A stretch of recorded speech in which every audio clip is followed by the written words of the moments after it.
j'ai le plaisir de vous présenter, au nom du groupe socialiste, cette proposition de loi visant à limiter le recours au licenciement économique dans les entreprises d'au moins 250 salariés. Je tiens, à ce titre, à remercier mon groupe qui, collectivement, a rendu possible cette présentation en séance. Cette proposition de loi vise à mieux encadrer la distribution de dividendes pour les groupes se prévalant de difficultés économiques. Par ce choix, les socialistes du Sénat ont choisi d'affirmer haut et fort que le marché ne peut plus tout et que la souveraineté industrielle de notre pays ne se brade plus. Par ce choix, mon groupe a aussi décidé de mettre un terme à cette contradiction que nos concitoyens ne comprennent plus et n'admettent plus, à savoir laisser des grands groupes profitables générer des redistributions de dividendes conséquents alors qu'ils ferment, dans le même temps, des sites pourtant rentables. Enfin, par ce choix, le groupe socialiste a souhaité protéger nos salariés qui sont tributaires de logiques financiarisées prédatrices qui poussent au moins-disant social permanent afin de rémunérer un capital devenu insatiable. Cette proposition de loi, nous le verrons, vise aussi à conditionner et encadrer les près de 200 milliards de généreuses aides publiques aux entreprises qui seront décaissées cette année. Cette proposition de loi, mes chers collègues, n'intervient pas à n'importe quel moment. Elle intervient à un moment critique pour notre économie, au moment même où Michelin, Auchan, Sanofi, General Electric, Valeo, Saunier Duval, Vancorex, MA France ferment des sites. Et que dire d'ArcelorMittal? La litanie de groupes procédant à des plans sociaux est vertigineuse. À ce titre, l'OFCE évalue le nombre de destructions nettes d'emplois à plus de 145 000 en 2025. Rien qu'en 2024, près de 66 000 dépôts de bilan sont intervenus. Un record. À titre de comparaison, c'est 30% de plus qu'en 2019. Ces mauvais chiffres interviennent au moment où la tectonique des plaques de l'économie mondiale est en sérieux mouvement. Nous le voyons, depuis la prise de fonction du 47e président américain, les dirigeants de nos pays européens ressemblent parfois à des croisiéristes indisposés par la houle, les mains arrimées au bastingage. Ni libre-échangisme, ni réellement protectionniste, la stratégie de Donald Trump est avant tout transactionnaliste.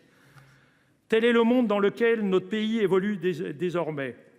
Notre continent se retrouve pris entre deux feux, coincé entre les deux acteurs de la guerre commerciale sino-américaine. Il n'a d'apparence que de mauvais choix comme option.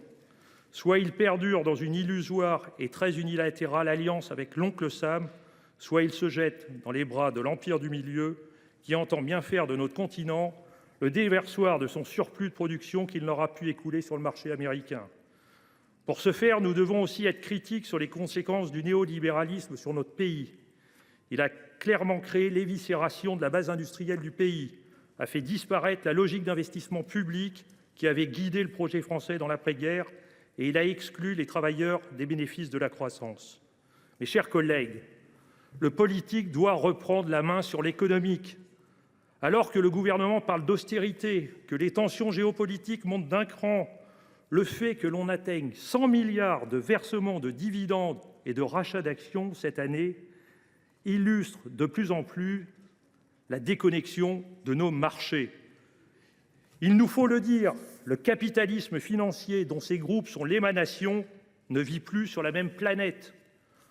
En à peine 2 décennies, à coups de rachats, de fusions, de délocalisations, ces groupes sont devenus des monstres. Rien qu'en 2023, 38 groupes du CAC 40 ont réalisé un chiffre d'affaires cumulé de 1 749 milliards d'euros, soit plus que le PIB de l'Espagne. Mais ces groupes évoluent dans un environnement financiarisé qui leur est favorable. Plus que la généreuse politique de l'offre, c'est la politique d'attractivité qui leur est destinée.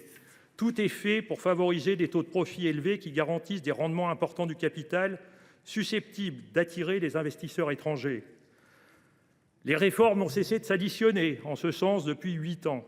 Baisse de la fiscalité sur les sociétés, suppression de l'impôt sur la fortune, flat tax sur les revenus du capital, fiscalité allégée pour les expatriés étrangers. Une telle débauche de moyens pourrait au moins avoir des résultats concrets et tangibles sur l'emploi. Eh bien non! En dépit des autosatisfecit du président de la République, l'emploi dans l'industrie française a baissé depuis 2017 de 16,4% à 15,5%. En revanche, il est une chose qui n'a pas baissé depuis 2017, ce sont les dividendes, plus 46%. Et les opérations de rachat qui ont cru de plus 286%. Chers collègues, nos concitoyens ne peuvent plus comprendre qu'une entreprise comme Michelin décide de supprimer 1254 emplois tout en reversant l'année passée 1,4 milliard d'euros de dividendes à ses actionnaires. Il y a là une contradiction qui défie la logique économique la plus élémentaire. En 2019, chez Michelin, 1 euro sur 5 de profit a été dirigé vers les actionnaires. En 2023, c'est 1 euro sur 2. Il est désormais clair que la rémunération du capital obère les salaires et l'investissement et nous jette dans une course au moins-disant social que seuls les salariés paient en bout de chaîne. Alors que l'on ne vienne pas nous dire que l'article 1 est spoliateur, il vise logiquement à interdire aux entreprises d'au moins 250 salariés d'avoir recours au licenciement économique quand, dans l'année écoulée, elles distribuent des dividendes ou procèdent à des opérations de rachat d'actions, ainsi que lorsqu'elles distribuent des stock options ou actions gratuites.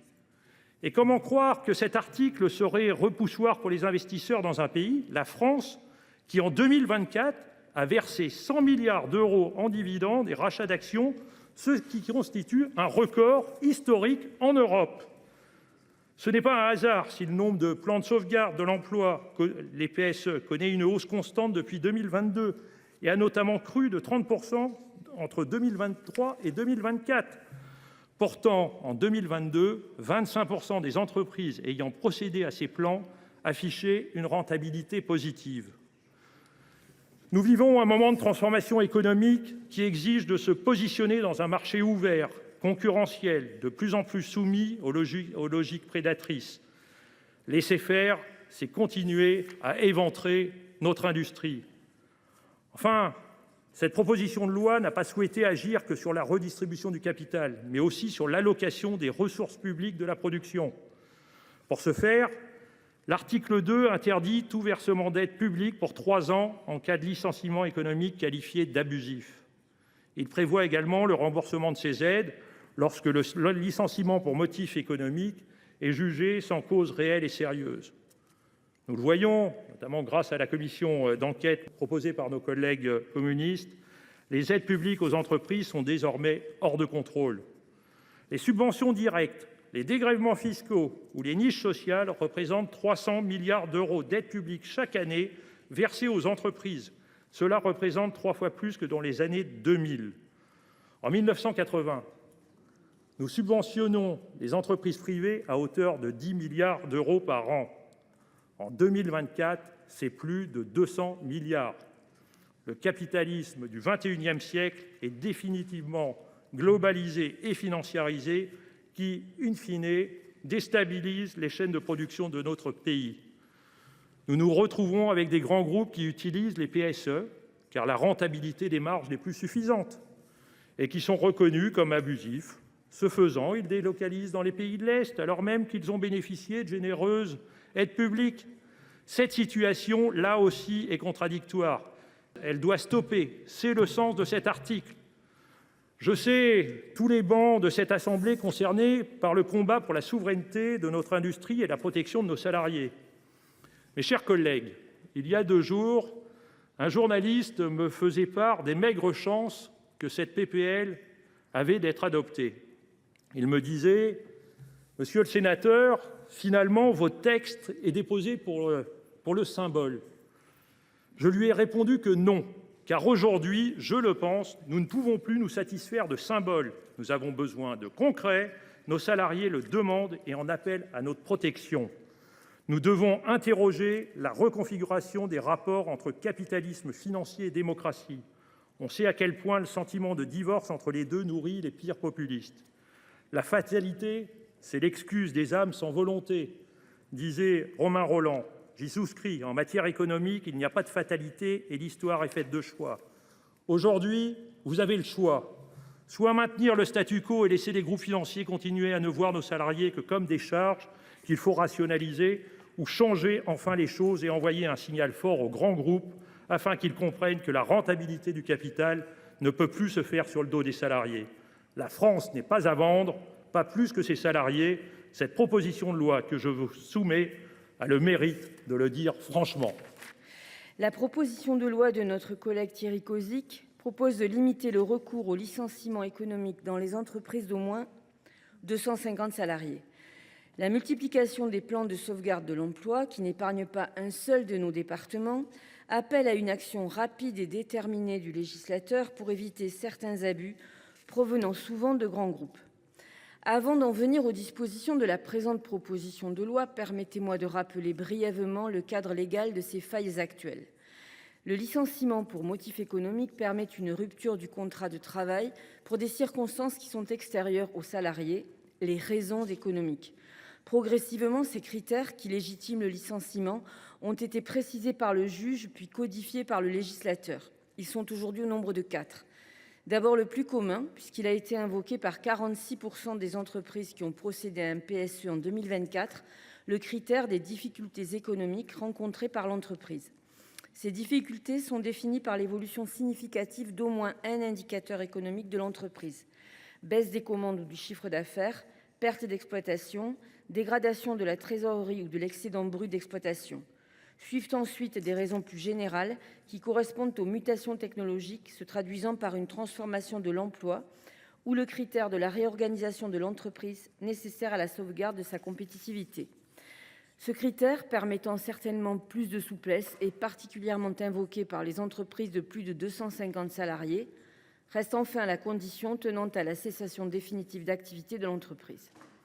Il faut souligner que depuis une ordonnance du 22 septembre 2017 dite Macron, ces causes de licenciement sont appréciées au niveau du secteur d'activité commun à l'entreprise au sein du groupe, sur le seul territoire national et non de l'ensemble du groupe. Un groupe de dimension européenne ou mondiale peut donc être fortement rentable tout en licenciant pour motif économique dans un de ses établissements français. Dans les entreprises de plus de 50 salariés, la procédure des licenciements économiques concernant plus de 10 salariés fait intervenir un plan de sauvegarde de l'emploi, un PSE. Ce dernier a pour objectif de limiter les destructions d'emplois en comportant des actions en vue du reclassement interne et externe des salariés ou des actions favorisant la reprise de tout ou partie des activités de l'entreprise. En pratique toutefois, les PSE validés ou homologués par l'administration aboutissent à un licenciement pour 63% des salariés concernés. Comme évoqué en préambule, nous assistons à une hausse inquiétante des PSE et des licenciements économiques en France. Selon les informations de la DGEFP, le nombre de PSE a ainsi augmenté de 30% de 2023 à 2024. Et déjà 129 procédures ont été enclenchées entre le 1er janvier et le 28 février 2025. Le constat est donc sans appel. Plus de 77 000 emplois risquent d'être supprimés au titre des PSE validés en 2024 et les prévisions de l'Insee indiquent que cet étiage devrait être dépassé en 2025. Or, et nous le savons toutes et tous, il est beaucoup plus difficile pour un travailleur de retrouver une activité dans un bassin d'emploi sinistré à la suite d'un PSE. Dans ce contexte difficile, le Code du travail, allégé par les réformes de 2016 et 2017, s'avère inadapté pour caractériser les difficultés économiques justifiant le recours au licenciement. Certaines attitudes des entreprises paraissent intolérables, tout en étant pourtant légales en l'état du droit. Ce sont certaines opérations, notamment d'ordre financier, qui choquent l'opinion publique et les salariés quand elles sont réalisées par les entreprises dans un temps rapproché à des licenciements collectifs. Certaines organisations syndicales entendues lors des auditions ont souligné la capacité à distribuer des dividendes, parfois de façon massive, ou à poursuivre un programme d'actionnariat salarié en faveur des dirigeants, peut légitimement être considérée comme signalant une absence de difficultés économiques réelles. Ces opérations devraient donc naturellement faire obstacle au recours à un licenciement économique. Cette logique peut être étendue à d'autres critères, à commencer par le fait d'avoir bénéficié d'aides publiques telles que le crédit impôt recherche ou même des exonérations de cotisations patronales consenties afin de soutenir la compétitivité des entreprises. J'attire votre attention à titre d'exemple et non pas de stigmatisation sur le cas de quelques entreprises qui accréditent le constat d'un droit du travail à renforcer. Le groupe Michelin a ainsi annoncé un PSE tendant à la suppression de 1254 emplois sur les sites de Maine-et-Loire et du Morbihan, après avoir versé 1,4 milliard d'euros à des actionnaires en 2024. De même, Sanofi entend supprimer plus de 330 postes, alors que le groupe a bénéficié de plus de 100 millions d'euros de crédit d'impôt recherche et versé près de 4,4 millions d'euros de dividendes en 2023 et a procédé à 600 millions d'euros de rachat d'actions. Enfin, plus récemment, les salariés d'ArcelorMittal ont appris l'entrée en négociation d'un PSE de l'ordre de 637 emplois, alors que l'entreprise a distribué en moyenne chaque année 200 millions d'euros de dividendes à des actionnaires sur les 10 dernières années. La proposition de loi que nous examinons aujourd'hui entend précisément répondre aux incohérences qui viennent d'être soulignées. L'article 1er propose d'interdire le recours au licenciement économique pour les entreprises d'au moins 250 salariés qui ont, durant leur dernier exercice comptable, procédé à une distribution de dividendes, à une opération d'attribution d'actions gratuite ou à une opération de rachat d'actions. Le recours au licenciement économique serait également rendu impossible lorsque, dans les mêmes bornes temporelles, l'entreprise aurait réalisé un résultat positif, bénéficié du crédit d'impôt recherche ou du dispositif des allègements généraux de cotisations patronales. L'article 2 propose en conséquence de prévoir une sanction pour l'employeur qui aurait procédé à un licenciement économique jugé injustifié, en le privant de certaines aides publiques comme le CIR ou les allègements dégressifs de cotisations sociales. Il s'agit là de dissuader les entreprises de procéder à des licenciements sans cause réelle et sérieuse, alors que le plafonnement des indemnités de licenciement par les ordonnances dites Macron de 2017 ont réduit le risque encouru pour les employeurs fautifs. Les contempteurs de cette proposition de loi ne manqueront pas de crier à l'administration de l'économie et à l'interdiction des licenciements économiques. Permettez-moi de répondre par avance à quelques critiques. Il ne s'agit nullement d'administrer les entreprises. Cette situation concernant le licenciement économique a existé en France. Or, le texte ne propose pas de revenir au droit antérieur à la loi du 3 juillet 1986, laquelle a supprimé l'autorisation administrative préalable au licenciement pour motif économique. Titre tout à fait personnel, je rajoute que j'étais favorable à cette interdiction, à cette autorisation administrative préalable au licenciement. Il ne s'agit pas non plus d'interdire ces licenciements. Cette proposition de loi ne nie pas l'importance pour les entreprises placées en réelle difficulté de procéder à des licenciements et de ne pas s'entêter dans une activité condamnée à être non rentable. Ce texte est ciblé sur les seules entreprises non vertueuses. Il s'agit d'opérer une mise en cohérence, voire même une moralisation des actions des entreprises. Les opérations financières concernées peuvent répondre à des besoins des entreprises, voire même être utilisées au bénéfice des salariés. Toutefois, si elles sont utilisées, il faut bien convenir que l'on ne peut pas parler d'entreprises en difficultés économiques. Plus fondamentalement encore, l'encadrement proposé relève d'une forme de justice. De même que les bénéfices font l'objet au sein de l'entreprise d'un partage de la valeur, les risques d'une activité économique doivent être supportés équitablement par les salariés et par l'actionnariat en cas de plan de redressement. Lorsqu'un PSE est mené conjointement à une distribution de dividendes pour les actionnaires, les efforts sont répartis de manière manifestement déséquilibrée. Cet encadrement permettrait également de limiter les cas, assez rares certes, dans lesquels le licenciement économique est utilisé comme un levier pour accroître à court terme la valorisation financière de l'entreprise sans lien avec une activité économique pérenne. Ce sont les licenciements boursiers au sens strict. L'intérêt de cette proposition de loi est donc réel et la mise sous condition qu'elle propose est équilibrée. Encore une fois, les licenciements économiques resteront possibles et seuls les excès de certains groupes seront empêchés. Bien entendu, les mécanismes prévus ne permettront pas de répondre à l'ensemble des enjeux soulevés par la recrudescence des PSE. Il ne s'agit que d'une pierre dans le chantier à engager de rééquilibrage du droit du travail en faveur de la protection des salariés. Pour l'ensemble de ces raisons, j'ai proposé à la commission des affaires sociales de soutenir cette proposition de loi. La commission ne l'a toutefois pas adoptée, sa majorité considérant qu'il était nécessaire que les entreprises puissent s'adapter aux évolutions économiques afin de rester compétitives. À titre personnel, j'espère que nos débats d'aujourd'hui aboutiront à une issue différente. Cette proposition de loi de notre collègue Thierry Cozic, avec le soutien du groupe socialiste, vise à écrire un nouveau chapitre de la responsabilisation sociale de l'économie, en limitant la possibilité de recourir aux licenciements économiques pour les entreprises de plus de 249 salariés qui se livrent à des stratégies financières prédatrices au bénéfice de leurs actionnaires. Et Madame la Ministre, il ne s'agit pas pour nous de répondre aux conséquences, ce qui est une preuve d'impuissance, mais bien d'éviter ces drames sociaux et humains.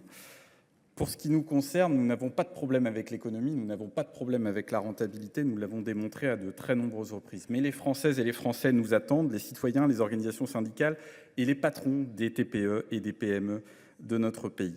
Face à ces PSE qui sont utilisés pour augmenter les dividendes au bénéfice des actionnaires, à la différence de nos PME, parce que quand elles rencontrent des difficultés, les dirigeants le savent, ils sont les premiers à faire des efforts pour protéger leurs salariés. Et nous assistons ici à cet exemple typique emblématique de la socialisation des pertes et de la privatisation des profits. D'un côté, les aides publiques, l'endettement pour l'État qui est supporté en particulier par les plus modestes de nos concitoyens, l'accompagnement social de ces salariés victimes où là aussi les collectivités sont mobilisées. Tout cela, c'est de l'argent public. Et je reprendrai, une fois n'est pas coutume, les propos du président directeur général de Total Énergie, Patrick Pouyanné, qui, devant la commission d'enquête sur les aides publiques, a dit, je le cite, « L'argent de l'État, c'est l'argent des Français ». Eh bien, nous sommes parfaitement d'accord avec lui et c'est l'une des raisons d'être de cette proposition de loi. Je ne vais pas revenir sur la litanie des plans sociaux, des décisions toutes plus choquantes les unes que les autres, Sanofi, Auchan, ArcelorMittal. Je vais m'arrêter sur le cas de Michelin parce que nous avons vécu un drame dans notre département, le Morbihan, avec le site de Vannes, qui était un site rentable, tout comme l'était d'ailleurs celui de Cholet. Site pour lequel la diversification qui était annoncée a été engagée bien trop tardivement, témoignant là aussi d'une absence de volonté des responsables de Michelin de donner un avenir à ce site. Et pour autant, 1,4 milliard de dividendes et de rachats d'actions versés aux actionnaires en 2024, la même année où 1254 emplois étaient supprimés d'un trait de plume. Entre 2019 et 2024, la valeur dividende d'action de Michelin, c'est plus 46% et à nouveau plus 2,2% en 2025, prenant appui sur ces décisions que nous ne pouvons en aucun cas cautionner. Et finalement, c'est une course sans fin au profit, alors que pour les salariés, c'est la fin de la course. C'est ça, cette histoire, que nous ne pouvons, en tant qu'élus et en tant que législateurs, en aucune manière cautionner. Les inégalités explosent et c'est l'emploi industriel qui trinque. Madame la ministre, c'est notre souveraineté qui en paye le prix. Vous avez rappelé les chiffres. Les plans de sauvegarde de l'emploi, plus 30% entre 2023 et 2024, 77 000 salariés concernés, plus 40% par rapport à 2023. Et à la différence de vous, Madame la ministre, on ne parle pas de contrat, là, on parle bien d'êtres humains qui ne sont pas interchangeables. Ce sont des drames à chaque fois parce que vous nous dites mais regardez les créations comme si finalement les moins pouvaient aller dans les plus. Ce n'est pas comme ça que cela marche. Et la réalité, Madame la Ministre, c'est que c'est l'industrie manufacturière qui est de très loin le secteur le plus touché. Et là, je me tourne vers nos collègues de la droite sénatoriale qui se font les chantres de l'opposition à l'assistanat. Eh bien là, nous avons des mesures emblématiques d'un assistanat en faveur des actionnaires. Alors j'espère que les arguments que nous avons déployés avec notre collègue Thierry Cozic vous permettront de prendre la bonne décision ce soir, mais c'est de l'assistanat en faveur des actionnaires. Alors que là, nous proposons justement de limiter cet assistanat, pour le coup tout à fait scandaleux, en limitant les licenciements économiques pour les entreprises de plus de 249 salariés. Parce que la réalité de ce système, les Français l'ont bien compris, c'est pile les actionnaires gagnent, face les salariés perdent. En réalité, ils sont toujours gagnants au grattage, au tirage, et ça nuit à la cohésion de notre pays. Cette proposition de loi, au-delà de son objet, c'est un levier très concret pour rétablir la confiance entre nos concitoyens et leurs élus, entre nos concitoyens et les dirigeants des entreprises, parce que oui, comme nous, les Françaises et les Français comprennent les difficultés économiques que peuvent traverser nos entreprises et qui conduisent parfois à des décisions extrêmement dramatiques et douloureuses. Ils le comprennent très bien. Mais pour autant, ils n'acceptent pas les dérives de la financiarisation de l'économie et ils ont en cela parfaitement raison parce que ces dérives consument des vies, consument des compétences, consument des territoires et nous ne pouvons pas l'accepter, en particulier ici au Sénat. Alors en conclusion, Madame la Ministre, Mesdames et Messieurs, chers collègues, Oscar Wilde disait « La fatalité veut que l'on prenne toujours les bonnes résolutions trop tard ». Eh bien, je nous invite, Je vous invite à réagir à temps. C'est l'honneur de l'action politique. Et c'est pour cette raison qu'avec conviction, détermination et je l'espère une issue favorable ce soir, nous apportons un soutien total à la proposition de loi de notre collègue Thierry Cozic et nous le remercions une nouvelle fois pour son initiative.